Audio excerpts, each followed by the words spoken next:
여러분 안녕하십니까? 오늘 꼭 알아야 하는 공감 뉴스 프레스룸 라이브의 구경호입니다. 자, 8월 9일 금요일입니다. 자, 오늘은 끝날 때까지 끝난 게 아니다. 자, 파리올림픽 얘기가 아니고요. 자, 끝난 줄 알았던 코로나19 재유행 조짐 이 소식으로 저희가 문을 열도록 하겠습니다. 자, 이렇게 더운 요즘에 대유행, 재유행까지 우려가 된다고 하니까 걱정되는 분들 굉장히 많으실 것 같은데요. 자, 관련해서 김우주 고려대 구로병원 감염내과 교수님 나오셨습니다. 안녕하십니까, 교수님? 네, 안녕하십니까. 예.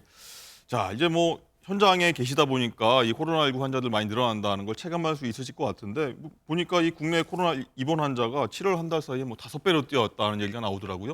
네, 맞습니다. 그러니까 7월 초 한 달 전부터 열이 나고 기침, 인후통, 콧물 재채기, 소위 코로나 유사 증상 환자가 늘어서 지난주 질병청 발표에 의하면 열이 나고 기침, 인후통, 콧물 재채기 환자 중에 한 40%, 그러니까 10명 중에 4명은 코로나 바이러스 예. 양성이 됐습니다. 그러니까 한 달 전에 비해서 한 4배 정도 환자가 늘었고, 예. 그 코로나 환자가 늘면 그 중에 폐렴으로 해서 중증으로 이제 입원하는 환자들이 2, 3주 전부터 늘었습니다. 한 3배 정도 늘었어요.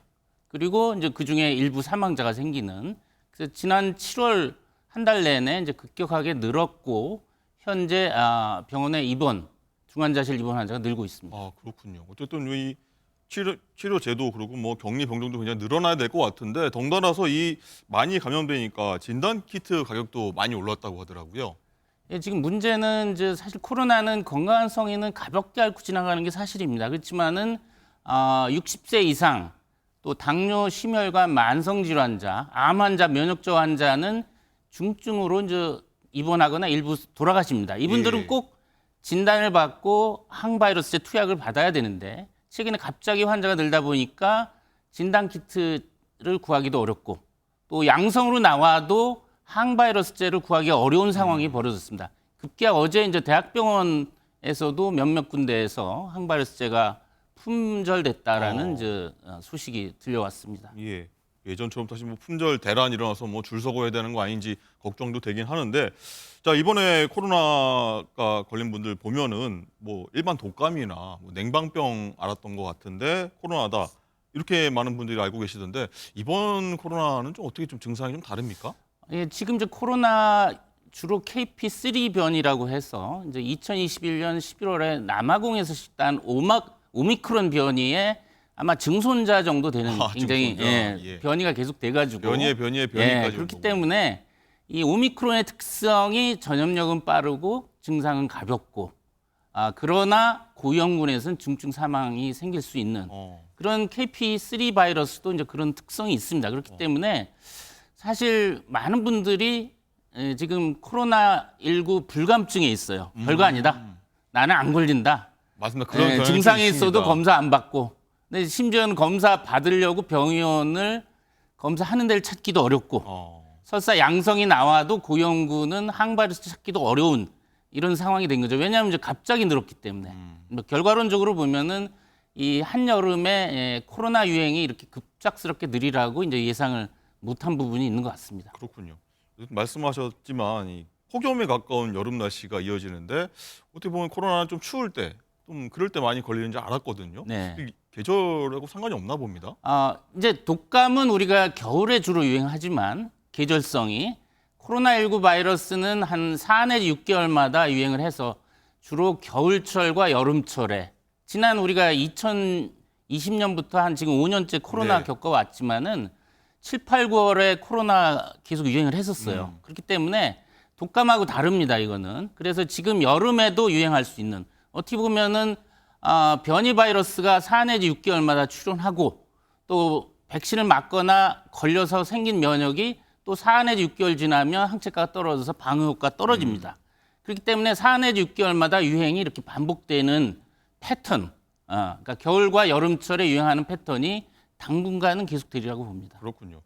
아까 좀 말씀하시긴 했지만 좀 오미크론의 증손자 정도 된다고 하셔서 쉽게 걸리지만 또 쉽게 나을 수도 있다 이렇게 말씀하셨지만 요새 좀 들어보면은 예전보다 이 코로나 걸리면 더 세고 아프다 이런 얘기까지 나오는데 전파력, 중증도 이런 부분에 대해서는 어떻게 좀 설명해 주시겠습니까? KP3에 대해서 특정해서 연구는 안 돼 있는데 이제 크게 보면 오미크론 범주기 때문에 전염력은 빠르고 일반적으로 중증도는 낮다. 그렇지만은 이제 고위험군에서는 폐렴이나 기저질환 악화로 중증으로 진행될 수 있고 앓고 나서도 롱 코비드라는 후유증을 알 수 있다. 이게 이제 사람들이 이제 이 코로나에 대해서 헷갈리는 부분이 네. 두 얼굴의 바이러스입니다. 두 얼굴의 야누스 바이러스. 바이러스라고 저는 얘기를 하는데 코로나 바이러스가 건강한 성인에서는 진짜 가볍게 한 일주일 정도 기침 재채기하고 낫는 별거 아닌 감기처럼 느껴질 수가 있어요. 네. 그렇지만 65세 이상이라든지 당뇨, 심혈관, 암 환자, 기저질환자에서는 중증 폐렴으로 해서 입원하거나 치명적일 수 있는 악마와 같은 모습을 갖고 있기 때문에 네.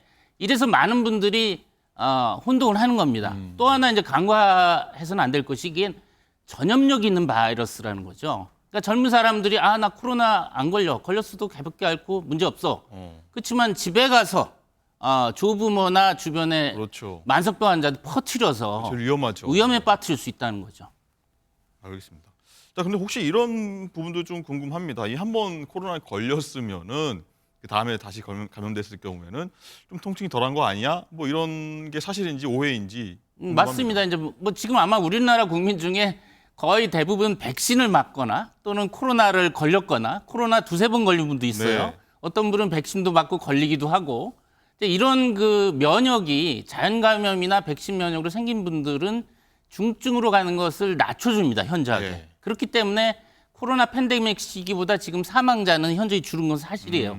그렇지만은 고위험군에서 그럼 백신 맞고 걸려서 면역이 생기기 때문에 안 걸리거나 안 죽는다, 중증으로 안 간다. 그걸 보장을 하지는 않습니다. 왜냐하면 고령자분들은 면역 노화가 있기 때문에 걸리거나 백신을 맞아도 생긴 면역이 잘 안 생기거나 생긴 면역이 빠르게 소실될 수가 있어요. 그래서 이게 양면을 가진 야누스 바이러스라는 것을 생각하시고 또 하나는 이제 전염력이 있다. 나는 괜찮다 하더라도 내가 걸려서 주변의 어르신이나 만성병 환자, 암 환자, 면역저하 환자에 퍼칠 수 있어서 위험에 빠질 수 있다라는 걸 생각을 하시면 주변을 위해서도 이제 본인이 건강해야 되고 안 걸리도록 노력해야겠죠. 예.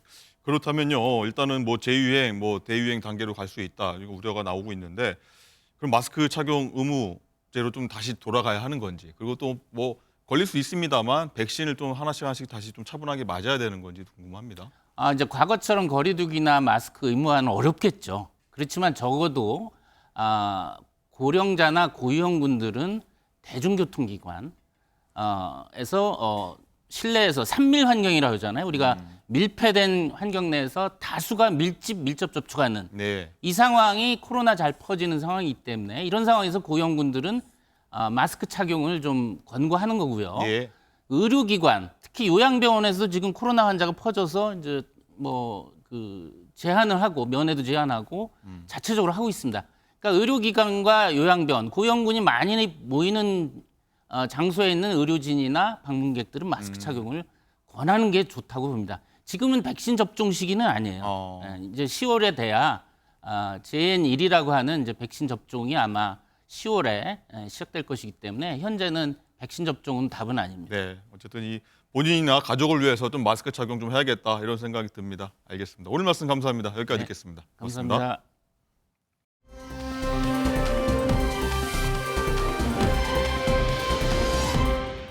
자, 이번엔 정치권으로 가볼 텐데요. 정치권은 지금 광복절 특사 이것 때문에 좀 뜨겁습니다. 자, 친문 핵심 인사죠. 김경수 전 경남지사의 복권 얘기입니다. 자, 특별 사면은 꽤 오래전에 됐는데 지금 와서 갑자기 선거에 나갈 수 있는 복권을 한다. 이래서 좀 여러 해석이 나올 수밖에 없는 상황입니다. 자, 바로 국회로 가보겠습니다. 자, 장명훈 기자.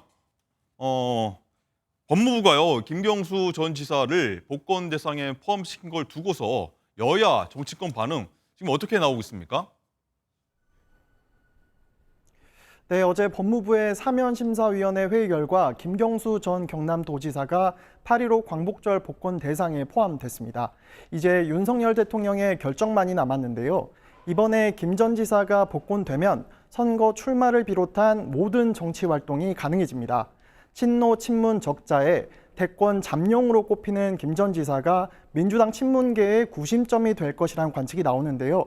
때문에 민주당 내에서도 미묘한 온도 차이가 감지됩니다. 모두 환영한다는 입장은 같지만 당내 주류인 친명계는 내심 불편한 모양새입니다. 하필이면 예. 민주당의 전당대회 과정에 예. 복권을 하는 건 뭐 예. 떨떠름하긴 하죠. 정치적 의도가 있는 게 아니냐 이런 생각이 듭니다. 대표적인 친문계 인사이자 당대표 경선에서 이재명 후보와 경쟁 중인 김두관 후보는 국민 통합 차원에서 필요하다고 강조했습니다. 국민 통합 이런 차원에서 단행하는 거잖아요. 네. 그런 측면에 보면 김경수 지사를 좀 복권시켜주는 게 네. 합리적인 것 같아요. 국민의힘에선 김 전 지사 복귀로 민주당에 분명 균열이 생길 것이란 목소리가 나옵니다. 구심점이 없어서 숨죽이고 있었을 분들은 예. 또 새로운 대안으로 만들어서 뭉치는 계기가 되지 않을까. 균열이 그냥 사소한 균열일지 큰 균열이 될지는 조금 더 봐야 되겠지만. 지난 5월 영국 유학 중 일시 귀국했던 김 전 지사는 출국하면서 독일로 가서 6개월 정도 머무르다 연말쯤 귀국할 것 같다고 밝혔는데요. 김 전 지사 측은 김 전 지사가 소식은 접했지만 특별한 반응을 보이지 않았다며 연말까지는 예정된 학업을 마칠 계획이라고 밝혔습니다. 지금까지 국회에서 MBN 뉴스 장명훈입니다.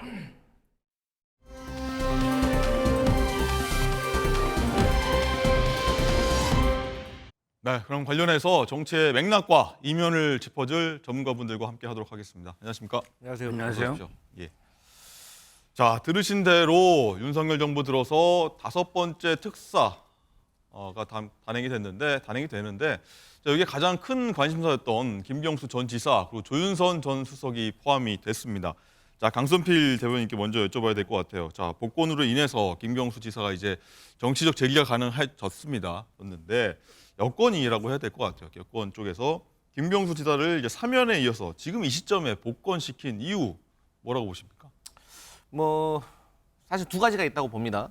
첫 번째는 여권에 있는 인사들 중에서도 특별 사면 복권을 시키고 싶은 분들이 대통령께서 있으신 것 같아요. 여권의 민원도 있을 것이고. 네. 근데 여권만 하자고 하니 또 이게 문제가 될 것 같으니까 형평성을 맞춰야 야권에 김경수 지사 같은 좀 거물급은 좀 해줘야지 여기에 또 많은 인원을 좀 여권 인사들 해줘도 좀 형평성이 맞다라는 것을 좀 노리는 것 같고요. 네. 그다음에 또 두 번째로 이에 더해서 정치적으로 혹여나 김경수 지사가 피선거권을 획득하게 되면 네. 복권이 되면 아무래도 야권이 분열을 하게 돼서 차후 대선에서 조금 더 유리한 상황이 벌어지지 않을까라고 그런 노릴 수도 있는 것으로 유리한 저는 상황이란 뭐 어떻게 해석을 해야 될까요? 그러니까 뭐 지금 현재는 이재명 전 대표가 유력한 대선 후보이잖아요. 네. 그런데 아무래도 김경수 전 지사가 복권이 되면 네. 아무래도 조금 침체되어 있던 친노 친문 세력들에게 좀 활기가 좀 동력이 생기면서 그래도 어쨌든 대선에서 야당이 저희가 봤을 때는 건전하고 공정한 선의의 경쟁인데 네. 또 여권이 봤을 때는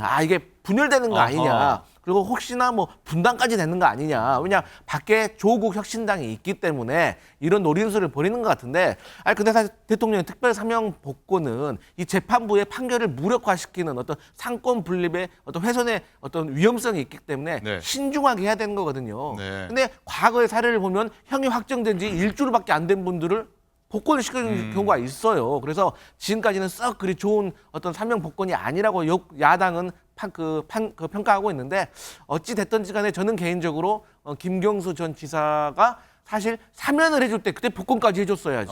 왜 이제 와서 해주는 건지 조금 의아하긴 하지만 그래도 김경수 전 지사 개인에게는 좋은 일이고 또 야권에게도 저는 좋은 일이라고 생각합니다. 그렇군요. 소동수 변호사님 생각 좀 궁금한데 뭐 강선필 대변인 말씀하신 것처럼 그때 사면할 때 복권까지 한 번 했었으면 어땠을까 하는 것 또 야권의 뭐 분열, 분당 얘기까지 하셨는데 어떻게 생각하십니까? 뭐 법리적으로 보면요, 조윤선 의원은 이제 그걸 복권해 주대요.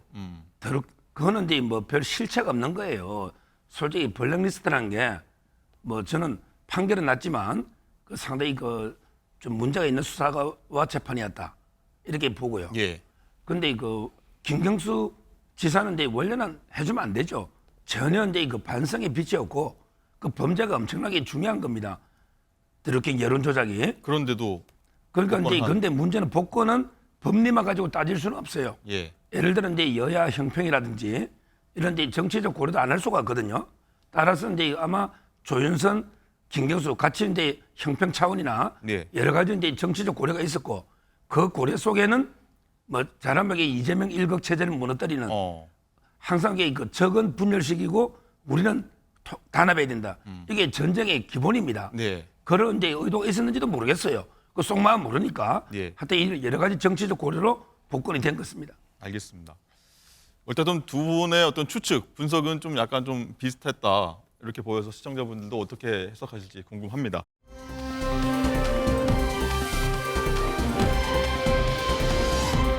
자, 그리고 그런 거 하면은 어제 김대중 전 대통령의 삼남이죠. 김홍걸 전 의원이 DJ 사저 처분하고 한 달 만에 처음으로 입을 열어서 해명이 되는 듯 했으나 또 거기서 굉장한 또 갑론을박이 벌어지고 있습니다. 자, 그 목소리 한번 듣고 오시죠.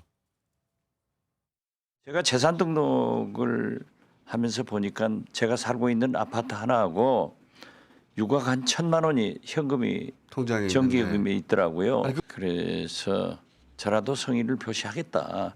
뭐 전 재산도 내놓을 수 있다고 하셨는데 뭐 어머니 돌아가신 후로 동교동 일과 관련해서는 저한테 전화를 주신 적이 없고요. 전 재산을 내놓으신다는데 어떻게 하신다는 말씀인지 저는 좀 어리둥절할 뿐입니다. 김홍걸 전 의원이 인터뷰를 했어요. 네. 저한테 들어보라고 그래요. 전 듣지 않겠다. 잘하겠지.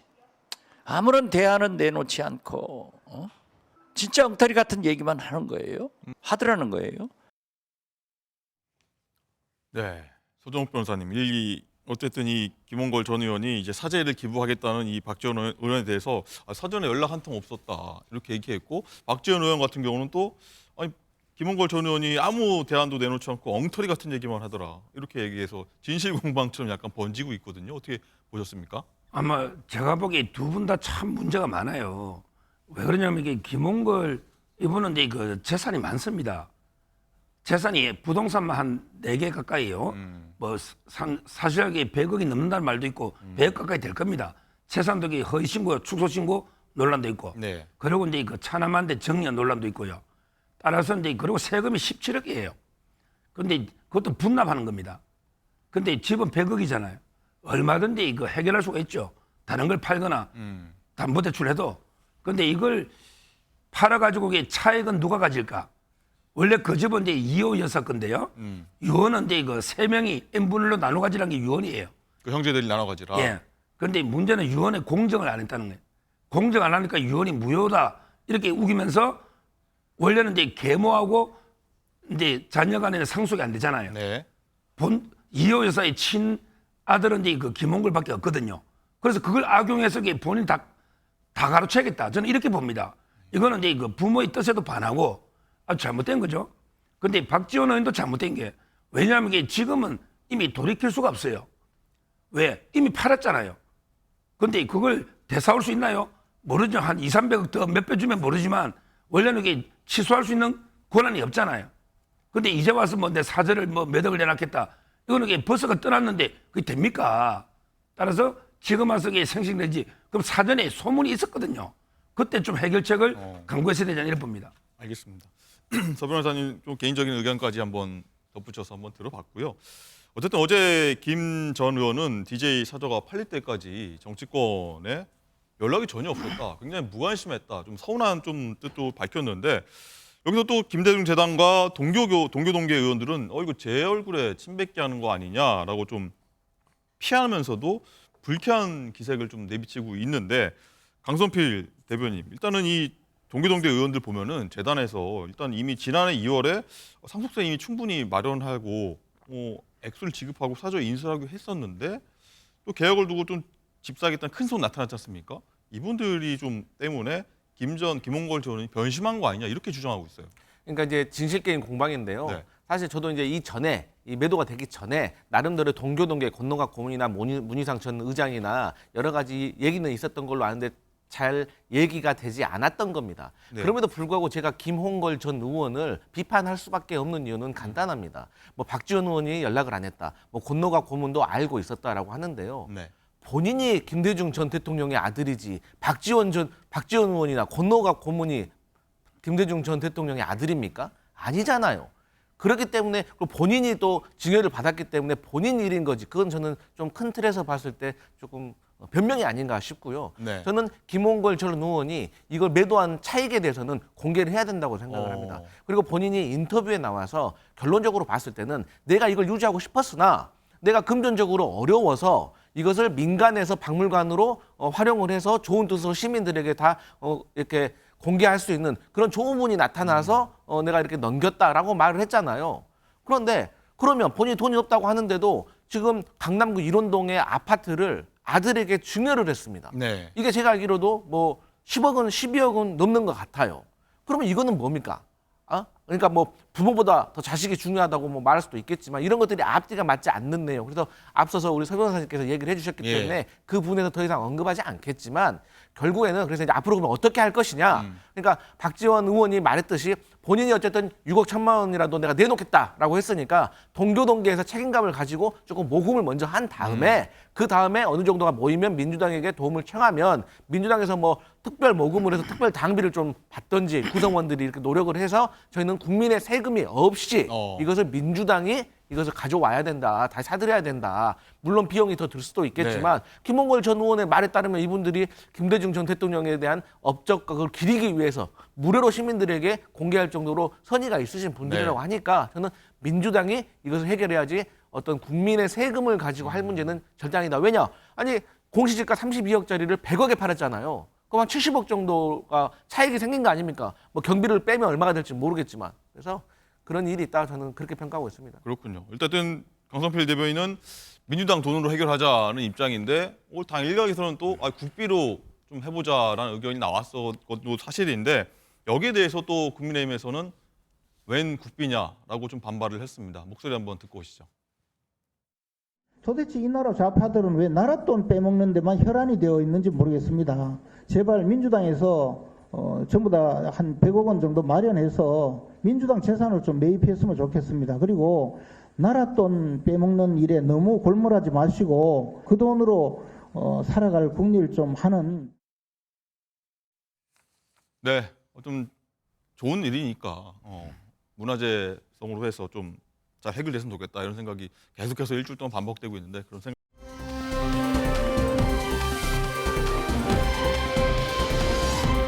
자, 그리고 김건희 여사가 윤 대통령 휴가 중에 이틀 연속 부산에 방문했습니다. 그제죠. 부산 근현대 역사관과 흰여울 문화마을, 감천 문화마을 연속해서 방문한 걸로 알려졌는데 서정욱 변호사님, 애초에는 좀 비공개였는데 그제 일정은 대통령실에서 이제 사진으로 직접 공개를 하고 있습니다. 뭐 제가 보기에 이렇게 떳떳하게 공개 활동하는 게 저는 좋다. 이번에 그 제2부속실도 설치한다고 했잖아요. 그래서 이제 이거 좀 체계적으로 보좌를 하면서 이렇게 공개적으로 활동하는 게 필요하고요. 그런데 방문한 데가 상당히 의미 있는 장소들입니다. 부산이 이제 그 우리 6.25 해방부터 근대 100년 동안 참 이게 그 역사 유적지나 이런 게 풍부해요. 그런 이제 걸 골라서 쭉 방문하고 있습니다. 원래 이제 그 영부인이 역할이란 게 주로 이제 그 문화 영역 이런 데 또는 역사나 또는 이제 국가 우리 브랜드를 높이는 이런 게 중요하거든요. 딱 장소도 저는 적절하게 상당히 공개적으로 잘 활동을 하고 있다. 그래서 이제 대통령실에서 공개를 한 거죠. 앞으로 이런 활동이 더 필요하다. 이래 봅니다. 더 필요하다. 알겠습니다. 강성필 대변인 생각도 궁금한데 김 여사가 이제 윤 대통령과는 휴가 중인데 따로 지금 행보를 이어가고 있는데 또 제2부속실 설치를 확정하기로 했지 않습니까? 이것과도 이제 행보가 좀 연결돼 있다고 보십니까? 네, 뭐 그런 행보도 저는 연결은 되어 있다고 보는데요. 저는 개인적으로 대통령도 휴가 가야 된다고 생각을 합니다. 왜냐하면 대통령이 휴가 간다고 해서 막 다 쉬는 거 아니거든요. 그것도 어쩌면 정치의 일환이고 또 거기서 얼마나 고민 많이 있겠습니까? 그러니까 하지만 휴가의 정치학이라고 하잖아요. 메시지를 주는 거거든요. 그런데 어쨌든 간에 김건희 여사와 관련돼서 국민들의 눈초리가 따가워요. 왜냐하면 최근에 있었던 검찰 특혜 조사라든지 여러 가지 문제들이 있었기 때문에 그래서 저는 아무래도 김건희 여사께서 조금 휴가를 가시는 건 좋지만 비공개로 철저하게 좀 감춰지는 것이 저는 윤석열 대통령에게 더 좋지 않겠나? 그래서 윤석열 대통령께서 집권이 아직 많이 남았잖아요. 저는 윤석열 대통령께서 좀 득점을 하려고 하시는 것보다 지금의 상황은 실점을 하지 않는 전략이 좀 두 분께 좋지 않겠나 그런 생각을 해봅니다. 네, 알겠습니다. 자, 서정욱 변호사님 마지막으로 윤 대통령이 이제 휴가 마치고 오면은 이제 마치기 거의 다 끝났습니다. 휴가가 끝났는데 뭐 많습니다. 해결할 게 방송사법, 뭐 민주당 쪽에서 제안하는 영수회담 많은데 여기에 대해서 대답을 해놓을까요? 아마 근데 휴가철에 자꾸 이게 뭐 구상을 하냐, 뭐 전국 구상, 네. 그런 휴가가 아니잖아요. 휴가 때는 이게 푹 좀 쉬면서 재충전 네. 하는 게 저는 바람직한데, 근데 현안들이 워낙 많잖아요. 아마 가장 큰 현안은 이제 뭐 거부권하고요. 그다음에 이재명 대표가 또 영수회담을 또 제안했어요. 네. 그런데 제 개인적인 생각은 영수회담은 이제 저번에 1차 때도 성과가 없었거든요. 따라서 이제 그거는 별로 바람직하지 않고 오히려 이제 거부권이 현안인데 이거는 이제 민주당이 계속 밀어붙이니까 어쩔 수 없이 유도하는 게 아닌가 이런 이제 의심이 들 정도로 계속 그 입법 일방적으로 밀어붙이고 있는 거죠. 알겠습니다. 또 곧장 사답이 나올지 안 나올지 한번 저희가 지켜봐 보도록 하겠고요. 자, 오늘 말씀 여기까지 듣도록 하겠습니다. 고맙습니다.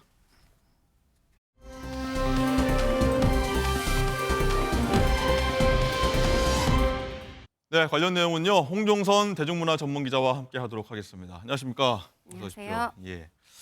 자, 보셨다시피 파리올림픽에서 우리 선수들 활약상이 정말 대단합니다. 보니까 뭐 역대 최다 금메달 타이를 이뤘는데, 자, 관전자 입장에서 보면은 우리나라 몇 개 금메달 더 딸 수 있을까요?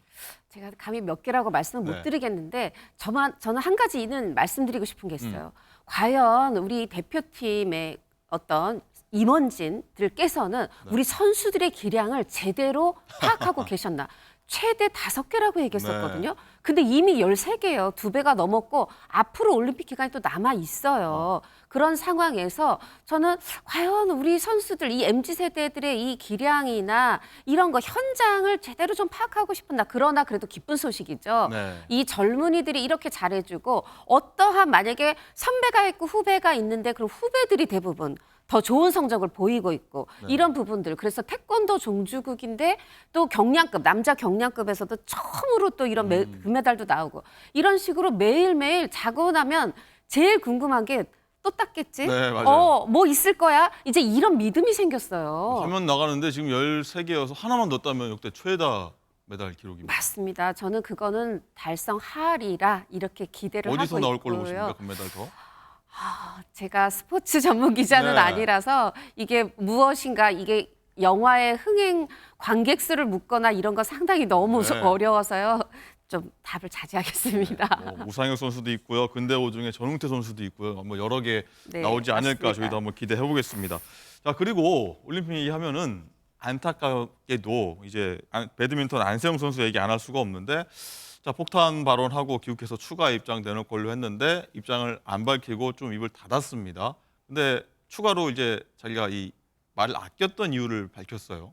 그렇습니다. SNS에 본인의 심경을 다시 한번 또 올렸어요. 파리에서 출발하기 전에도 올렸었고 지금 돌아오고 나서 또 올린 건데 내용은 크게 사과 반성이란 단어가 많습니다. 첫 번째 사과 반성은 선수들 지금 금, 은, 동 또 아니면 메달을 따지 못했어도 이런 선전을 펼친 선수들이 축하받고 격려받아야 되는데 자신이 어떤 생각지 못했던 자신의 발언이 가져온 어떤 해일이 다 뒤덮은 것 같다. 그분들께 너무 죄송하다. 실제로 이 배드민턴에서 은메달을 땄던 복식의 김원호, 정나은 선수도 기자회견에서 물론 앞전에는 뭐 기쁨, 어떤 소감이 어떠냐, 어떻게 훈련했냐 물었지만 뒷부분에는 사실 거의 안세영 선수 얘기를 묻지 않았습니까? 맞습니다. 그래서 그 가운데 정나은 선수는 제가 안세영 선수에 대한 질문을 받지 않겠습니다. 이런 발언까지 했을 만큼 불편해했어요. 이런 부분이 사실은 지금 더 안세영 선수는 마음속이 너무너무 배드민턴 종목뿐 아니라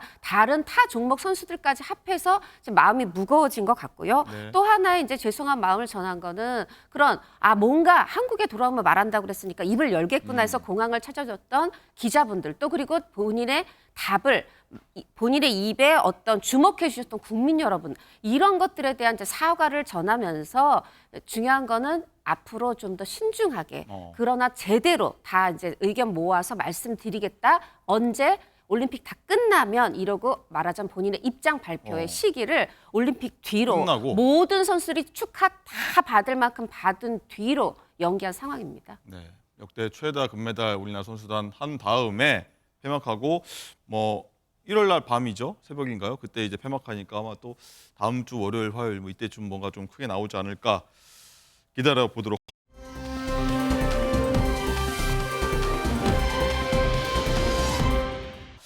자, 또 한 쌍의 배우, 뮤지션 커플이 탄생했습니다. 그렇습니다. 한지민 그리고 이제 잔나비라고 더 알려져 있는데 잔나비의 보컬 최정훈 씨가 공개 열애, 그러니까 그런 어떤 목격담들이 이어지고 보도가 났고 뭐 깔끔하게 맞습니다 하고 인정을 했습니다.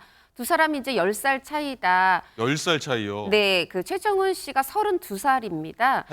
한지민 배우가 42살로 10살도 많네요. 네. 그래서 저도 이제 여자 배우의 이제 나이는 네. 굳이 말하지 않으려고 그리고 최정훈 화면에 씨 나왔습니다. 네 말을 뭐 해도 다 사실 더하기 10만 하면 네. 똑같은 얘기죠.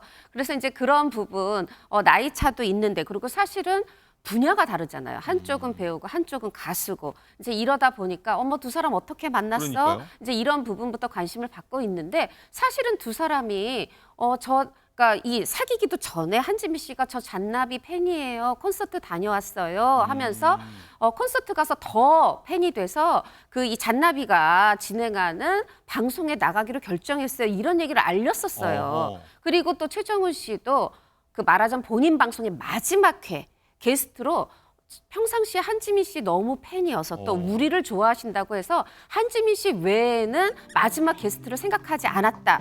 이런 식으로 해서 이루어졌고 드디어 마지막 방송을 했거든요. 그런데 이때 두 사람이 질문하고 답하고만 한 게 아니라 노래를 한 곡을 함께 부른 겁니다. 함께 노래를 했다는 건 그전에 사전에 연습 기간도 있었을 거 아니에요. 그런데 워낙 이 무대가 화제가 되다 보니까 이 한지민 씨 소속사에서 이 열애하고 전혀 상관없는 얘기입니다. 그전에 어머 이렇게 두 사람 연습도 했어요 하고 이제 그런 말하자면 메이킹 스토리를 영상으로 올렸는데 네. 이제 와서 보니 어머 두 사람 이때부터 벌써 꿀이 뚝뚝 떨어졌었네. 이런 해석들이 나오고 있습니다. 그렇군요. 어쨌든 온라인 말씀하신 것처럼 온라인도 보면 둘이 어떤 사귀었던 어떤 징조들, 시그널이 있던 거 아니냐라고 이제 누리꾼들이 이제 하나씩 밝혀내고 있는데 뭐 굉장히 축하 응원하고 있는데 뭐 축하 메시지만 있던 건 아니더라고 하더라고요.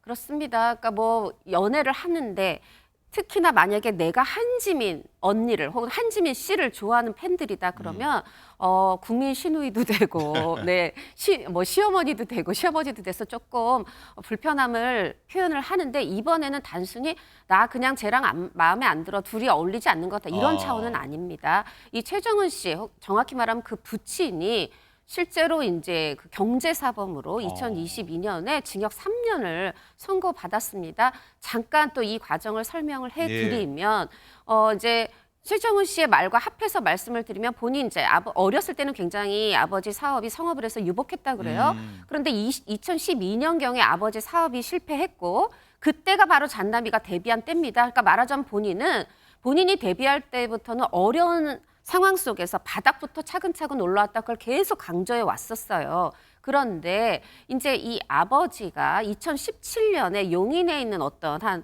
건축에 대한 사업권을 땄는데 실제로는 그 사업 부지에 계약금조차 10% 계약금조차 지급할 수 있는 자금 사정도 없고 직원들의 월급은 밀리는 상황에서 그 사업권만 받은 겁니다. 그래서 실제로는 이게 용인시에서 분양 승인이 나지 않았어요. 그런데 말하자면은 이런 본인에게 어떤 경제적인 측면에서의 어떤 능력이 없는 상황에서 이거 분양 대행권, 사업 대행권, 토목공사에 대한 도급권을 주겠다 하면서 9억 원을 편취했습니다.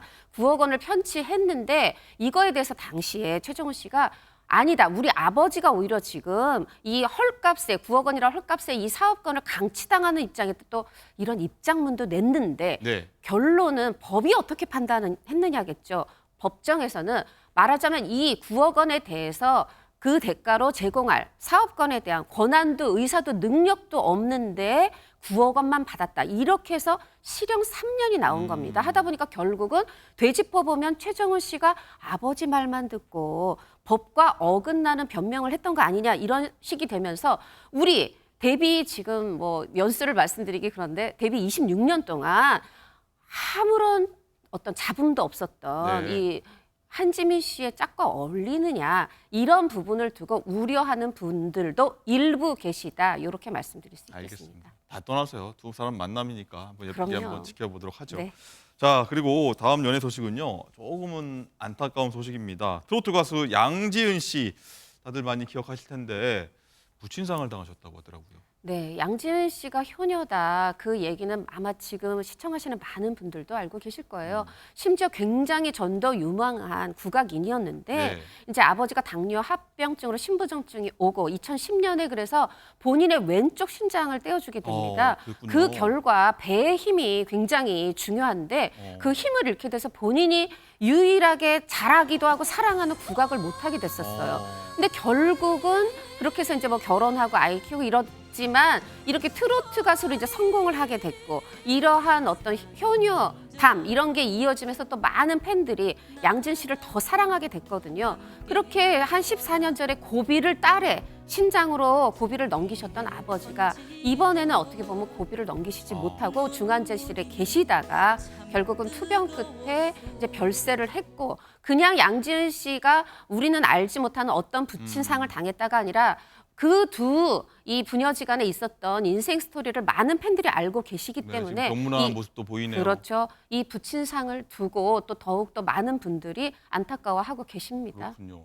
이 양지은 씨가 지금 화면에 나가는 것처럼 아버지 병원에 계신 동안 간병도 계속하고 되게 지극하게 좀 효심을 발휘한 것 같더라고요. 맞습니다. 그 계속해서 살펴드리고 중환자실에 계시다가 그 나오는 순간에 병원에 있는 거죠. 그랬다가 또 저렇게 잠깐 안아드렸는데 사실은 조디에 다시 심정지가 와서 다시 중환자실 가셨다고 해요. 그러한 이제 모든 마지막 임종뿐이 아니라 계속해서 바쁜 와중에도 아버지를 살뜰히 보살펴드렸다고 합니다. 네, 자 본인의 명복을 빌고 좋은 곳으로 가셨을 겁니다. 자 양지은 씨 화이팅이고요.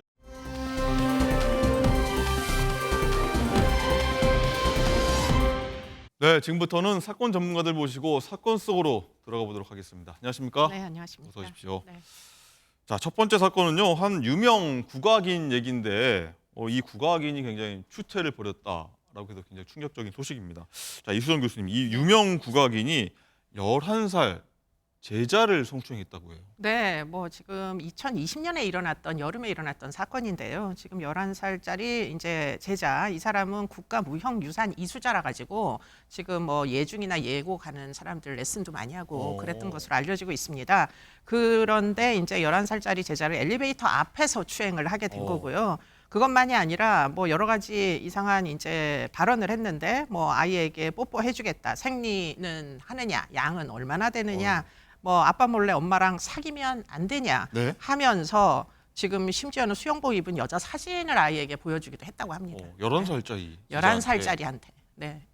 믿기지가 않는데 이고은 변호사님, 이게 끝이 아니라 이 11살 피해 학생 어머니한테도 성추행을 했다고 하는데 이건 또 무슨 내용입니까? 그러니까 이 부분에서 굉장히 충격적이다라는 생각이 드는데요. 11살짜리 제자의 추행에 멈추지 않고 이 제자의 모친한테까지 강제추행한 혐의도 이번 공수사실에 담겼습니다. 이 피해 제자의 이 어머니에게 2차례 강제추행을 하고요. 한 차례는 추행을 시도하다가 미수에 그쳤다라고 합니다. 그 추행 행위 중에 하나의 태양은 좀 충격적인 부분이 이 피고인, 이 가해자가 자신의 아내 그리고 이 피해 제자의 부모, 모친과 부친이 함께 넷이 술 먹는 술자리에서 잠깐 이 피해 제자의 어머니가 화장실을 가려고 나가는 사이 쫓아가서 추행을 했다는 겁니다. 그러니까 자신의 아내도 있고 또 이 제자의 어머니가 아니라 아버지까지 함께 있는 자리에서 잠시 화장실에 가는 사이에서도 추행을 했다라는 점에 좀 충격적이다라고 생각이 들고요. 또 이 그간 이 해당 피고인이 이 어머니에게 또 수차례 부적절한 이야기도 했던 이 녹음 파일이 또 증거 기록으로 같이 제출이 됐는데 어떤 내용으로 이 피해자 어머니에게 얘기했냐? 내가 언젠가 가진다 너.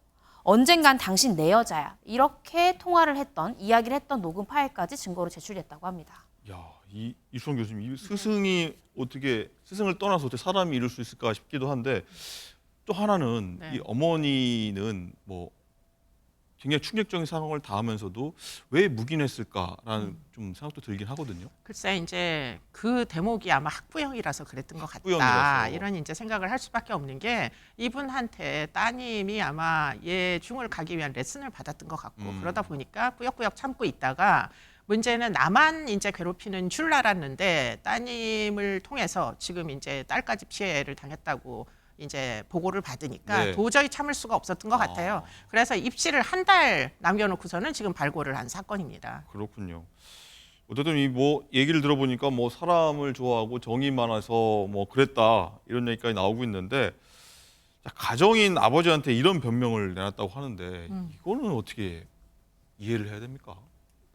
아무래도 이제 자기 입장만 방어를 하기 위해서 지금 그렇게 변명을 하고 있는 것 같은데 지금 이 사건은 굉장히 심각한 사건이에요. 그렇죠. 아이 입장에서 보면 11살짜리 아이 입장에서 보면 엄마도 피해를 당했다고 하지. 더군다나 그 피해를 준 사람이 자기가 믿고 정말 자신의 진로를 모두 이제 지원해 줄 것 같았던 선생님이지. 네. 자기도 이제 피해를 당했지. 그러니까 두고두고 아마 이 아이에게는 정신적인 상해가 트라우마로 남을 가능성이 굉장히 많고요. 네. 그리고는 뭐 아무래도 이제 진로에도 여러 가지 어려움이 발생하겠죠. 그러니까 그런 것들이 지금 소송 과정 중에 아이에게 굉장히 많이 발생했을 걸로 추정이 돼서 지속적으로 아이의 심리 지원을 누군가에 의해서 좀 전문가들이 해야 네. 될 것으로 보입니다. 아이도 아이고 입시도 입시지만 이 부모들도 충격이 이만저만이 아닐 것 같은데요. 네, 뭐 부모도 아무래도 아이가 피해를 당해서 결국에는 이제 아이의 진로를 망치는 것과 진배 없는 일이 됐고 더군다나 지금 이 사건 같은 경우에 사실은 선생님이라는 이제 어떤 지위에 있는 사람이다 보니까 사실 피해자가 이 아이와 이 어머니뿐일까 하는 데서 굉장히 좀 의문이 들기도 하고요. 네, 그렇죠. 그렇기 때문에 이제 그런 차원에서 차후에 이제 이 사건이 사실은 이제 이렇게 방송을 통해 가지고 알려질 겁니다. 그러면은 생각보다 많은 피해자들이 이제 등장할 나올 가능성이 수도 있다. 굉장히 높아요. 왜냐하면 이 국악인이라는 30대 남성이 나름대로 유명세가 있던 사람이더라고요. 네. 알겠습니다. 한번 지켜보도록 하겠고요.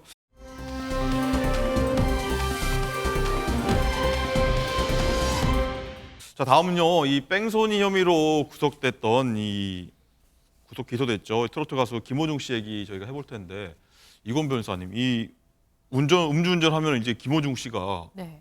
원치 않든 원했든 떠오르게 된 상황인데 이 피해자인 택시 기사가 김호중 씨 선처해달라 이렇게 얘기를 지금 하고 나섰어요. 네, 맞습니다. 이번 주 수요일에 이 택시기사분이 담당 재판부에 김호중에 대한 선처를 호소하는 이 선처 탄원서를 제출을 했다는 겁니다. 네. 지금 김호중 씨가 여러 가지 혐의를 받고 있죠. 뭐 뺑소니다라고 우리가 소위 불리는 뭐 도주치상도 받고 있고요. 사고 미조치도 있고 또 운전자 바꿔치기와 관련한 여러 가지 또 혐의도 받고 있습니다. 그래서 지금 이 사건에서 어떻게 생각하면 피해자로 특정될 수 있는 부분은 결국 택시기사밖에 없습니다. 네. 나머지는 국가의 법익을 침해했다는 그런 죄명이기 때문에 결국 피해자로 특정됐던 이 택시기사가 합의 후에 이렇게 재판부에 김호중에 대한 선처를 탄원하는 이 탄원서를 제출했다는 점에 눈길을 끌고요. 이 제출 경위에 대해서 이제 많은 이제 기자들이 그 변호인, 김호중 씨 변호인한테 어떤 경위로 이게 제출되게 됐냐, 뭐 변호사가 궁금하죠, 요구를 했던 예. 거, 요구를 했던 거냐 그런 것들을 좀 물어봤더니 김호중 씨 변호인은 우리가 요청한 적 없고 우리도 어떤 이 이제 나의 사건 검색이라는 시스템이 있습니다. 그걸 통해서 피해자가 제출했다는 걸 알게 됐고 우리가 관여하거나 그런 부분은 없었다라고 진술했는데 사실 통상적인 사건에서는요. 이제 합의를 할 때 금전적 합의도 하지만 이제 가해자 측에서도 금전을 주는 대신에 선처 탄원서를 제출하는 조건이랄지 비밀 유지랄지 접근 금지랄지 여러 가지의 조건들을 붙입니다. 그래서 합의가 됐을 때 이미 약속된 합의 사항 중에 하나가 아니었는지라는 생각이 들기도 하고요. 또 김호중 씨의 변호인은 아니더라도 김호중 씨의 지인이나 가족들이 찾아가서 합의도 잘 됐으니까 선처 탄원서 내달라라고 요구했던 것은 아닌지 조심스럽게 추측을 해봅니다. 그렇군요. 자, 이수정 교수님, 일단 네. 이 택시 기사가 처음엔 사과도 못 받고 네. 자기 택시도 내 돈으로 수리해서 좀 화가 났던 것 같기도 한데 뒤늦게 이제 김호중 씨가 사과를 했던 부분 좀 진심이 좀 전달이 됐던 걸까요? 네, 뭐 천만 다행이다. 탄원서를 제출을 했다는 얘기는 나름대로의 마음이 풀렸다 이런 얘기를 시사하는 바이기 때문에 그런데 이제 처음에 이제 이렇게 접촉을 하지 못했던 연유는 사실 김호중 씨가 현장을 벗어났잖아요. 네. 도주하셨잖아요. 그러다 보니까 아마 피해자와 직접적으로 접촉하기가 어려웠고 또 경찰청에서는 지금 이 피해자의 주소를 직접 그 피의자에게 주지 않는다. 네. 왜냐하면 주게 되면 아까 변호사님 말씀하신 대로 여러 가지 그 합의를 종용하는 괴롭힘이 이제 이루어지다 보니까 최근에는 직접 주지 않는다고 알려지고 있어서 처음에 합의를 못했던 것으로 보입니다. 그렇군요. 어쨌든 이 최근에 경찰 조사 중에 김호중 씨가 이 기부금을 노숙자 네. 시절에 좀 전달하기도 했었는데 이건 변호사님 이러면은 뭐 선행 소식도 많이 알려지고 있으니까 뭐 굳이 재판하고 연결되지 않더라도 선의를 통해서 이러면은 또 재판에 좀 영향이 좀 있습니까? 사실 김호중 씨 측에서도 여러 가지 양형자를 내고 있습니다. 뭐 김호중 씨의 팬들도 수천 장의 탄원서를 지금 일주일 간격으로 모아서 제출하고 네. 있죠. 또 이렇게 노숙인 관련 시설에 선행을 하고 있는 자료도 제출하고 있고요. 근데 이런 것들보다 사실 이 재판에서 가장 크게 긍정적으로 작용할 양형 자료는 바로 이 택시기사 피해자가 제출한 선처 탄원서 합의서가 가장 크게 작용할 것입니다. 왜냐하면 사실 다른 사람들 지금 낸 여러 가지는 이 사건과 직접적인 관계가 없지만 이 사건으로 가장 큰 피해를 입은 택시기사인 피해자가 내가 용서를 했고 내가 이 가해자에 대한 선처를 호소한다라는 거는 재판부도 반드시 보는 큰 양형 참작 사유이기 때문에 이 부분은 긍정적으로 작용할 것 같습니다. 그렇군요. 자, 다음 사건으로 넘어가겠습니다. 자, 태권도장에서 5살 아이를 매트에 말아서 그래서 결국에는 장시간 방치해서 숨지게 했던 이 관장 얘기가 많이 나와서 많은 분들 공분을 사고 있는데 재판에 넘겨졌습니다, 변호사님. 네, 그렇습니다. 검찰에서 최종적으로 이 태권도장 관장에게 적용된 죄명 아동학대 살해죄입니다. 치사가 아니라 살해죄, 즉 아동학대 행위자인 이 관장이 이 피해자를 살해할 고의가 있었다고 검찰은 수사 결과 밝혀서 그 해당 죄명으로 기소를 했습니다. 경찰은 애초에 아동학대 중상해 혐의로 이제 구속을 했지만 중간에 아동이 사망함에 따라서 치사죄로 기소되는 거 아니야라고 많은 추측들이 나왔는데 검찰에서는 이 사건 관련해서 CCTV도 다 복구를 해서 초단위로 봤고요. 또 그때 함께 있었던 현장에서는 참고인도 조사를 했고요. 또 아이가 매달려 있던 시간별로 아이의 상태, 또 이후에 했던 행동 여러 가지를 보고 이 관장에게는 피해 아동이 죽어도 어쩔 수 없다라는 미필적 고의, 사회의 미필적 고의는 충분히 인정된다. 이렇게 봐서 이 아동학대 살해죄로 기소를 했습니다. 그렇군요. 어쨌든 살해 고의가 좀 있었다라고 좀 판단한 것 같은데 교수님 이 사건 발생 직전에도 보면은 이 관장이 아이 손과 발로 아이를 좀 때렸다 네. 이런 얘기가 나오더라고요. 네. 결국에는 지금 CCTV 영상을 삭제하려고 시도를 했어요, 이 사람이. 근데 그거를 결국 복구를 했습니다. 그래서 CCTV를 들여다보니까 그 안에 지금 매트에다 애를 거꾸로 매달아서 결국 이 직식사를 한 거잖아요. 그런데 그렇게 하기 직전에 지금 아이를 폭행을 한 장면이 상당한 그 폭행이 이제 그 저장이 돼 있고요. 그래서 지금 이런 이제 CCTV를 복구해서 지속적인 학대 행위가 있었다. 그런 것들이 지금 확인이 되고 있고 그리고는 지금 그 폭행의 내용이 얼굴과 몸을 여러 차례 때렸고 60회가량 지금 여기가 이제 뭐 운동하는 곳이니까 지금 아예 다리를 찢기를 계속 반복을 했다는 거예요. 그게 굉장히 고통스럽거든요. 못하는 애들 입장에서 보면. 피멍 들기도 하고 맞습니다. 그런데 그러다가 결국은 이제 뭐 결국 아이가 못했겠죠. 그래서 매트 위에서 애를 거꾸로다가 세워놓은 매트에다가 매달아 놓은 이런 이제 상황이고요. 그런데 또 문제는 뭐냐? 그래서 결국에는 애가 뭐 반응이 없자. 아이를 이제 내렸을 거 아니에요. 그런데 문제는 아이를 구조하려는 노력을 했었으면은 아마 미필적 고의까지 인정이 안 됐을지 모르겠는데 지금 심폐소생술을 제대로 하지 않은 채 그냥 이비인후과를 데리고 갔다는 거예요. 이게 도대체가 119에 신고도 안 하고 이런 과정들이 결국은 살인의 미필적 고의를 인정하는 데에 영향을 준 것으로 보입니다. 그렇군요. 자, 그리고요. 지금 방금 전에 들어온 속보가 있는데 사격 올림픽 파리올림픽 사격 은메달을 땄던 김혜지 선수 기억 많이 하실 겁니다. 뭐 일론 머스크가 굉장히 멋있는 뭐 영화의 캐스팅 될 정도로 관심 있게 본 김혜지 선수인데 기자회견 중에 쓰러졌다.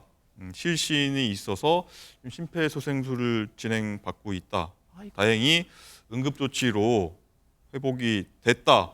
라는 소식이 조금 전 들어왔습니다. 다시 한번 전해드리면요. 김혜지 선수가 기자회견 중에 쓰러졌고 다행히 심폐소생술을 받아서 응급조치로 의식을 조금 회복했다. 이런 내용입니다.